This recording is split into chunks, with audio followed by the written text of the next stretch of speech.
Diarrhoea বা বমিতে প্রচুর পরিমাণে জল শরীর থেকে বেরিয়ে যায়, একে বলা হয় ডিহাইড্রেশন। আর এটা ঠেকানোর সবচেয়ে সহজ উপায় হলো ওআরএস বা ওরাল রিহাইড্রেশন সলিউশন। এটি একটি বিশেষ জলীয় মিশ্রণ যা লবণ মানে সোডিয়াম ক্লোরাইড, চিনি মানে গ্লুকোজ ও জল দিয়ে তৈরি হয়। এতে করে শরীরের ব্লাড ভলিউম বাড়ে, জল শূন্যতা কমে, বডিতে ইলেকট্রোলাইটের ব্যালেন্স ঠিক থাকে, অ্যাসিড বেস ব্যালেন্স ঠিক থাকে, তার সাথে শক্তি সরবরাহ তো করেই। তাই ডায়রিয়া বেশি দিন হলে, অতিরিক্ত দুর্বলতা, জ্বর বা ঘন ঘন বমি হলে ওআরএস খেতে বলে।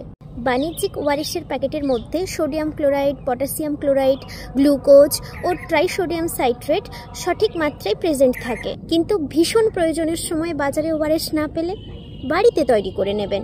1 লিটার বিশুদ্ধ পানীয় জলে 6 চা চামচ চিনি এবং 8 চা চামচ লবণ মিশিয়ে নিলেই রেডি। এবং এটা 24 ঘন্টার মধ্যেই ফিনিশ করতে হবে। 24 ঘন্টার পরেও যদি দেখা যায় কিছুটা পানীয় থেকে গেছে, তাহলেও কিন্তু সেটা আর খাওয়ার উপযুক্ত নয়। আসলে ওআরএস শুধু পানীয় নয়, একটা আস্ত জীবন।